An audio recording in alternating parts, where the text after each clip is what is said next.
held various positions in the form of an IT technician at MAFCOM, a technical assistant at Line St. Vincent, and a network administrator at Carrier Safe Communications. He later fashioned his academic career to soon gaining his first degree in information technology with first class honors from the University of the West Indies, St. Augustine campus.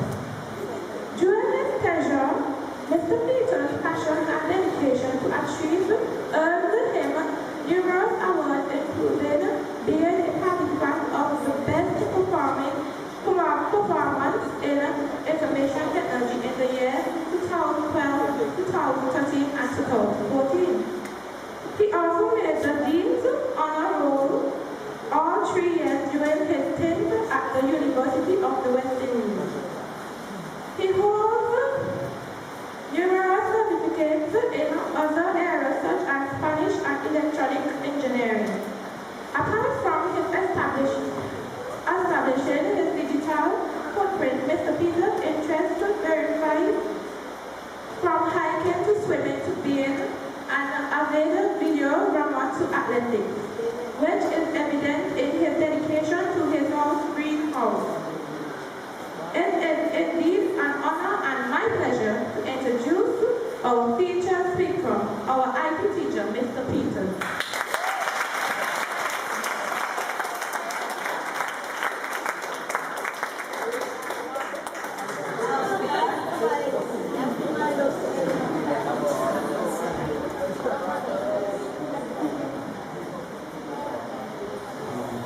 Good afternoon, everyone. Good afternoon. Wow, remind me, Miss Charles, not to say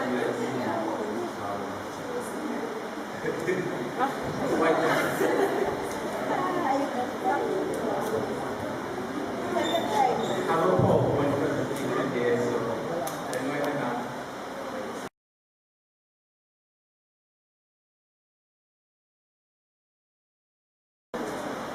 Today, I would like to talk to you all, especially to the young leaders at the high school, about what it means to really be a digital citizen. Right? If one were to take a look back through history, you will realize that one of the underpinning factors that drove the development of civilization then was the need for constant societal advancement. This task was and still is being achieved today through the creation and implementation of technology. Technology can be defined as the application of scientific knowledge for practical purposes. It can be dated as far back as 2000 BC, where the Egyptians created papyrus as a writing material. Right? For those of you who don't know what that is, it's a specific plant that they used back then, and they use the plant somehow to create a writing material from that. Right? As today's current innovation with the use of digital technology, such as smartphones and tablets we use today as writing material. Over the past 30 years, one will have observed that the creation and use of digital technology has taken an upward spiral as never before.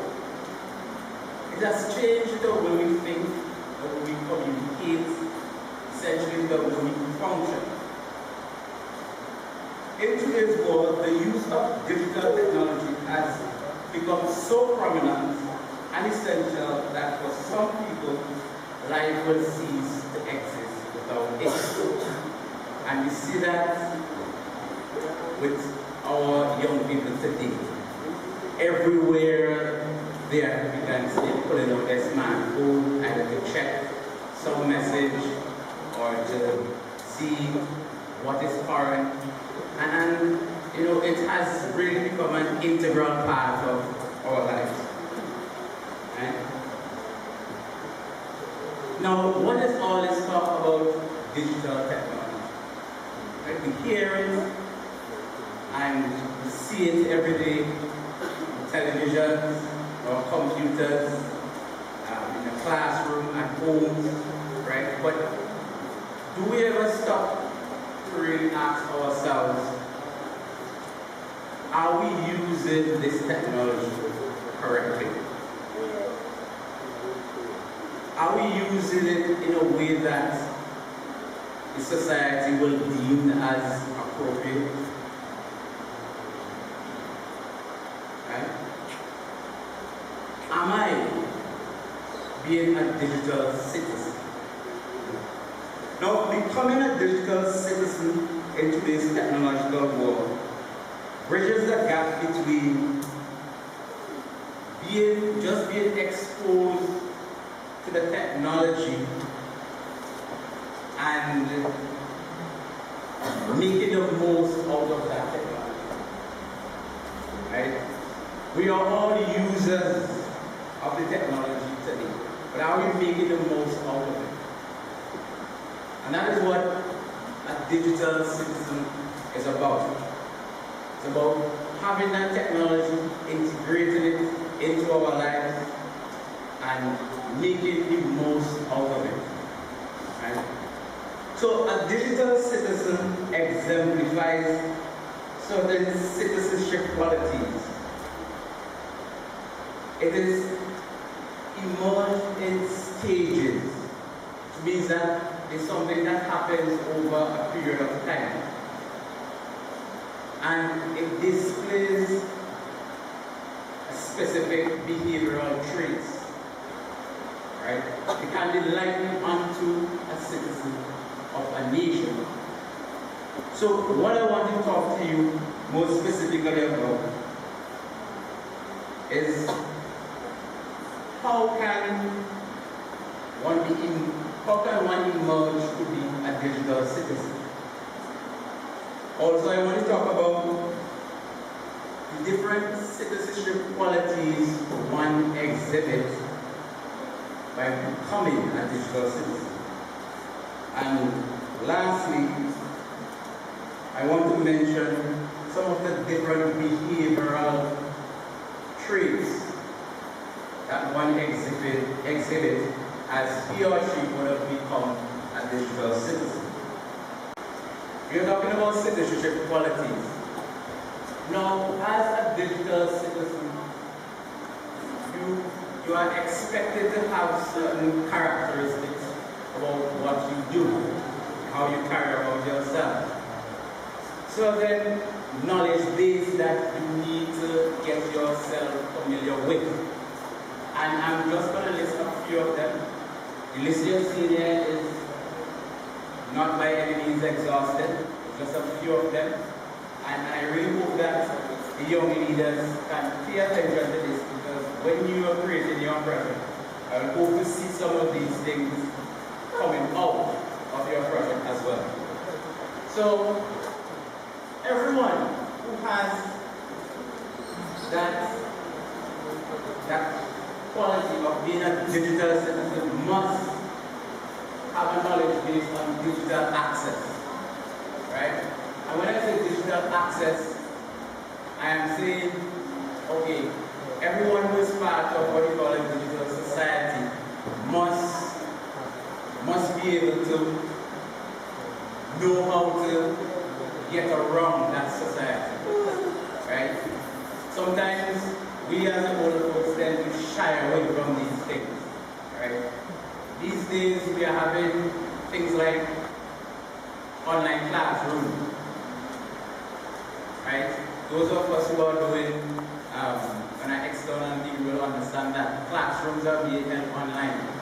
And for some of us, it's a challenge sometimes to know how to get around these things, right?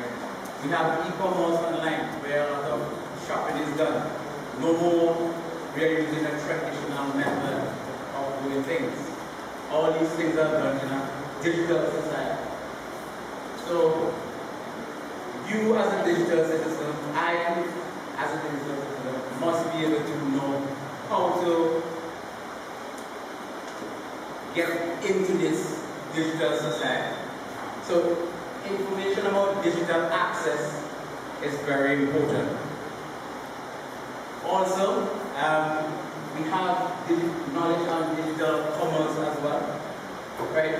Like I said before, a lot of shopping and so forth is done online, and we have to somehow get ourselves up to speed as to how do we get around this, right? And while doing so, yes, it's not just about shopping, but it comes with a lot of different responsibilities. When you're shopping online, you have to ask yourself questions. Okay, is it safe? The site I'm going on, is it really safe to shop? When I'm using my credit card to enter information and so forth, how do I know that these people are not putting a scam on me? You have to, as a digital citizen, you have to become aware of the different rights and privileges you have as someone who is involved in themselves in the buying and selling of goods online. Right? Excellent. So we also have digital literacy. And that is one of the biggest things we are trying to do now, especially again with the older heads who will have come out from a different background that is not so digitally inclined. So it says that it's the ability to understand what is technology, how to use it. Basic things like how do I use Microsoft Windows? I know currently that with the one laptop per student initiative that the government underwent, in the initial part of it, a lot of teachers were struggling as to how to get around this new operating system Windows, right? And these are things that we have to get ourselves comfortable with, because it's the age we are living in, and it's what we will be seeing regardless of what, right? So we have to know how to use a PC, how to use our smartphones, how to use these digital devices, how to make the most of them, right? So, and I would expect that from our young leaders, they will be coming up with innovative ways and means of getting this across to our public, right? Starting training sessions. I don't know how they want to do it, but show us what you are capable of, right? Because these are some of the things that we have to ensure that a digital citizen has in order to progress in this digital society. We also have digital etiquette, right? Standards of conduct expected by other digital technology users, right? So in any society, we have to have etiquette, right? A mode of conduct, the way how we do things. And the digital society is no different. So becoming a digital citizen, right, it's kind of obligates us to look at these different things. Do users consider others when you're using technology?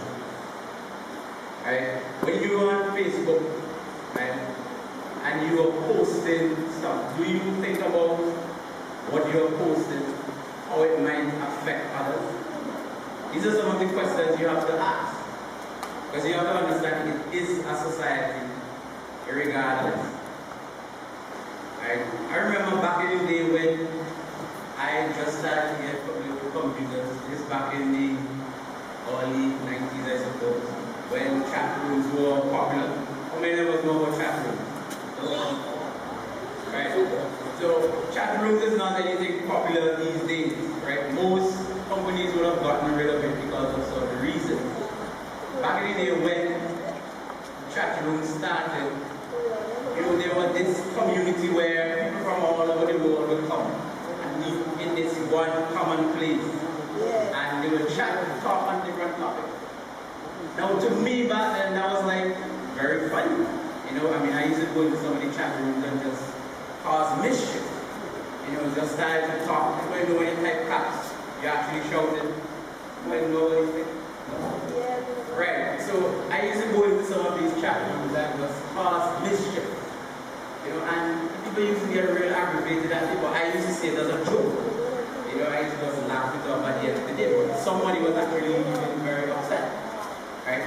But in today's society, you have to be cognizant about these things. Right? You have to realize that you're actually interfacing with an individual, and that individual has feelings and emotions, and you have to respect that as well. Just like how you would just go walk down the street and just talk anything you feel like about anybody, the same things you have to do in a digital society. Right? Yeah. Right, and we also have digital lock. Now, most of us will at some point in our life download probably a song from YouTube or torrent music, torrent movies, these sort of things. How many of us know that there are laws that surround these things? Right? And you can actually be charged and fined. Right? If someone actually wants to do that, the owner of these property. Digital property is no different than my property I have at my home. When someone creates a song or creates a movie or a game, it belongs to them. And there are laws that are surrounding that intellectual property as to who has rights to copy these things. Right? So you don't have the right to sometimes just go and share this style. Right? It is really causing a problem for them. Right? But you as young leaders, you should know that, hey, these things are wrong. Right? And you have to try to promote that to the public. A lot of people, they are not aware of it. Right? But there are very serious laws that you can find, charge, or even be in prison if you have this very serious. Right? So these are some of the qualities, right? A digital citizen should really exhibit as he or she aspires to become one. Right? Like I said, this is not a complete list, but I just decided to pick out some that I deem as important. Right?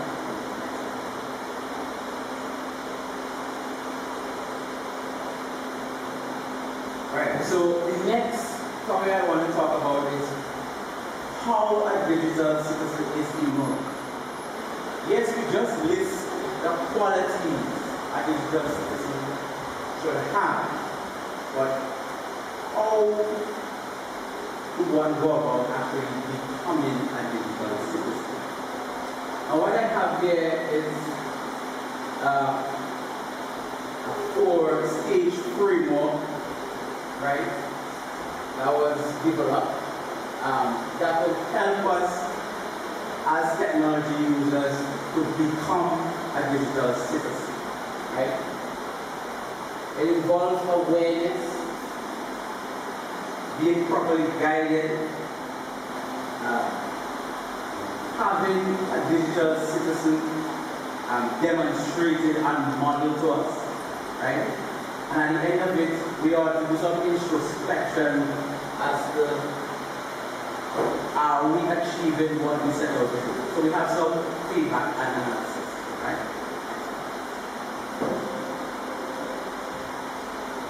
So let's start with awareness, right?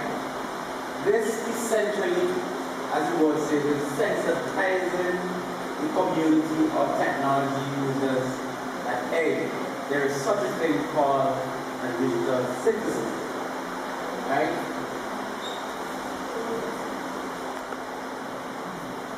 You know,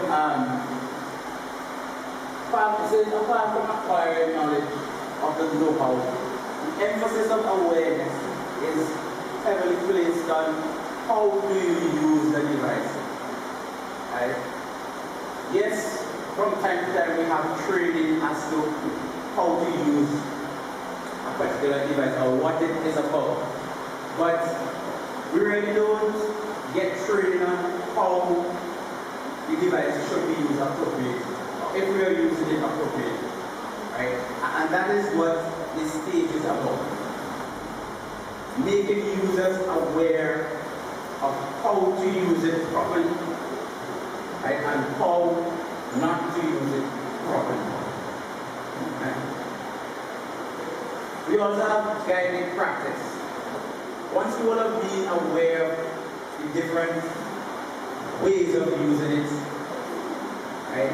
And how to use it in an appropriate way, we have to be guided properly. So we as educators, right, teachers, or anybody involved in teaching about digital citizenship should really guide learners as to what it means to become a digital citizen. We should provide environment as educators to really foster that atmosphere. So in classrooms, right, we should provide students the means and opportunity to, let's say, all right, how do you go about properly making an online purchase? How do you go about properly using Facebook? Right? And this is not done, sad to say, most of the time. Sometimes we as educators think that, well, if we just place the device in their hands, then they will figure out how to use it. But that is equivalent of giving somebody a gun and tell them, well, just go and figure out how to use it. Oh, well, I could fire up a gunshot, so let me just go and try it and somebody else. Now it's the same with technology. If people are not guided as to how to use this thing properly, we will never know. We will develop our own methods and our own norms as we see fit to use it. Right? And that is part of the problem. Right? Even in the classroom sometimes, I as an IT teacher, I will have to tell students sometimes to come off the laptop in the classroom. And I don't blame them because they have been never trained as to, okay, there is such a thing called digital citizen, and based on the environment, I should know that I'm in a classroom and I should have respect when I'm using these devices. But the problem is that we are not aware, or we are not guided. So we as educators have to really play our part as well to ensure that learners of digital skills will really adhere to practicing. So once we would have been guided by the educator, we also have modeling and demonstration also to be done by the educators as well. Right?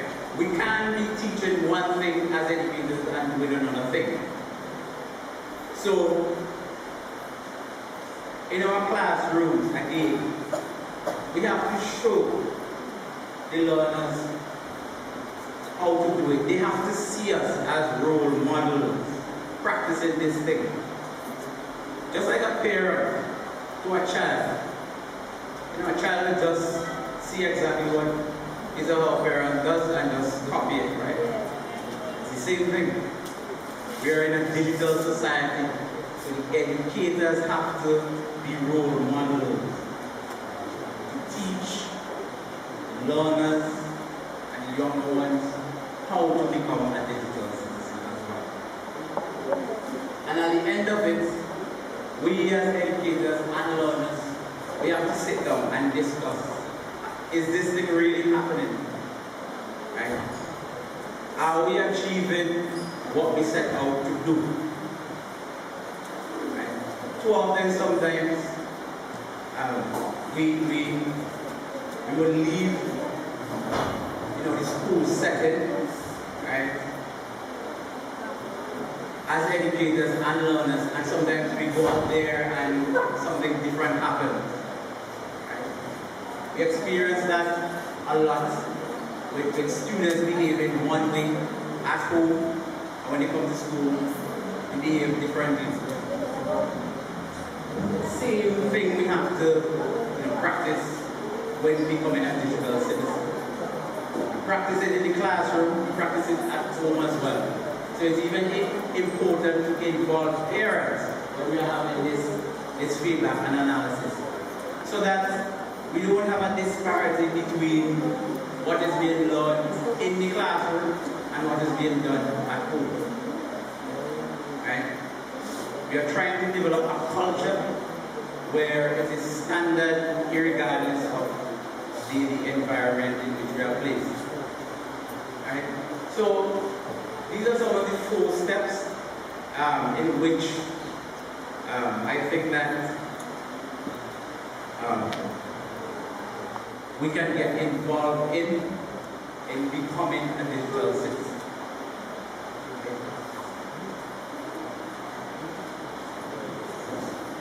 And lastly, I want to talk about some of the different behavioral patterns that a digital citizen should exhibit. As a digital citizen, when we are in a digital society, we have to, first of all, protect ourselves. What do I mean by that? As our president indicated, something you have to really try not to become a victim of things like cyberbullying and social isolation. Right? We are part of a society. Right? And the information that you put out there is very vital. Right? And it might even be more damaging sometimes than the society that we probably grew up in. Because if you're on Facebook, for instance, and you decide to post something bad about someone, when you're on Facebook, if you're in a society, you're actually talking to billions of people at the same time. So whereas you're in a school environment and you see something bad about somebody, it stays with that person, maybe in the classroom. But when you jump on Facebook and you post something that can be destructive to somebody's character, that thing spread like wildfire. Yeah. You might be surprised that all they carry know about these things in a matter of minutes. So you even have to be extra careful, right, when you're entering this society. Right? So you have to protect yourself.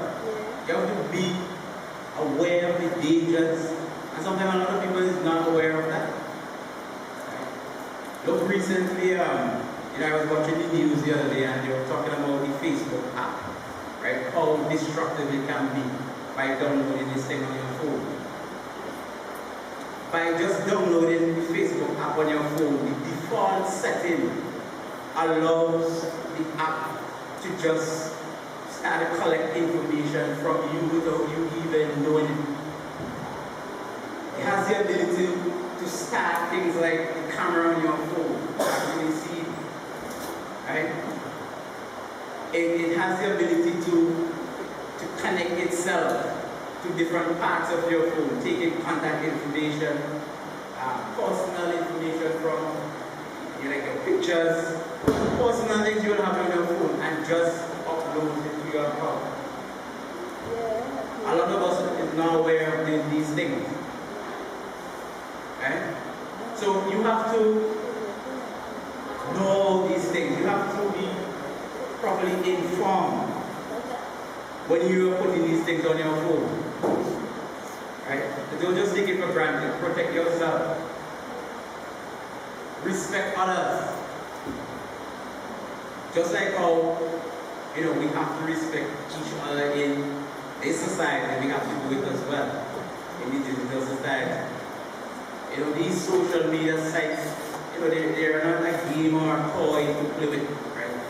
Again, you can't go about just saying things, posting things as you feel, right?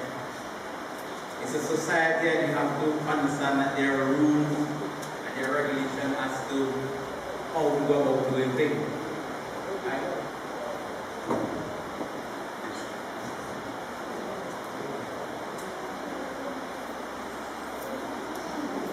So,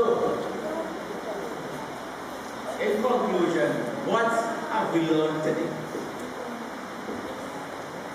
A digital citizen enables one to become exposed to technology, first and foremost. Secondly, it allows digital users to maximize the use of technology. Right? Not just having it, but really understand what it means. Right? The capability and the power behind certain apps, certain devices. How is it that we can use it properly? A digital citizen also enjoys the benefits and advantages of society, given that we understand and have the proper knowledge and is being informed how to go about using it properly. Yeah? And a digital citizen will exemplify what it means to be a true product and a law-abiding citizen of a digital society. Now, I really hope that these key points here will stood out to you, especially the young leaders, because as you all embark on creating that project, it is of utmost importance for you all to really engage the public, right? Those who will be looking at your project, really see what it means to become a digital citizen, right? I know that you all are brilliant people here in Bethel High School, and you all have what it takes to come up with a very fruitful project that will really engage the public. So, young leaders of Bethel, and I hope this was very informative for you. I hope that you actually learned something and you could take something from this presentation to help you in your upcoming project. Thank you.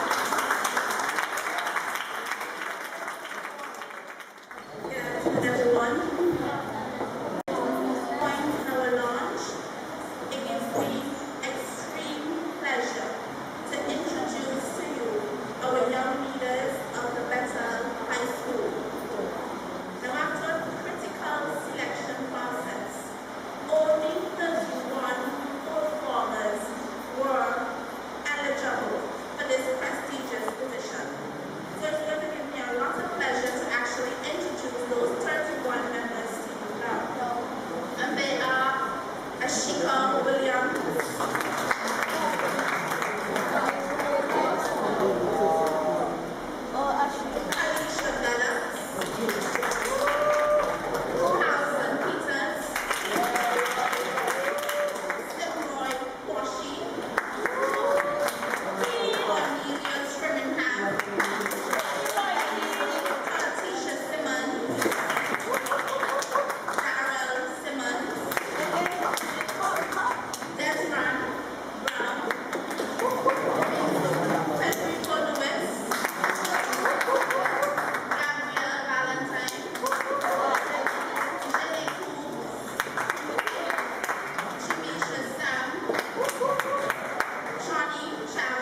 young leaders to use technology more wisely.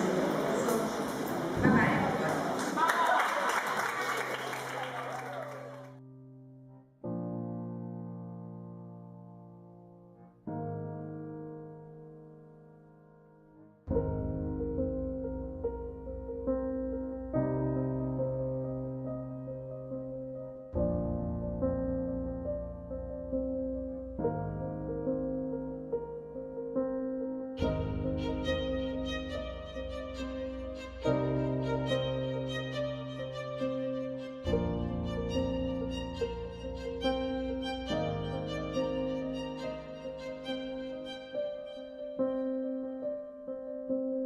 Thank you.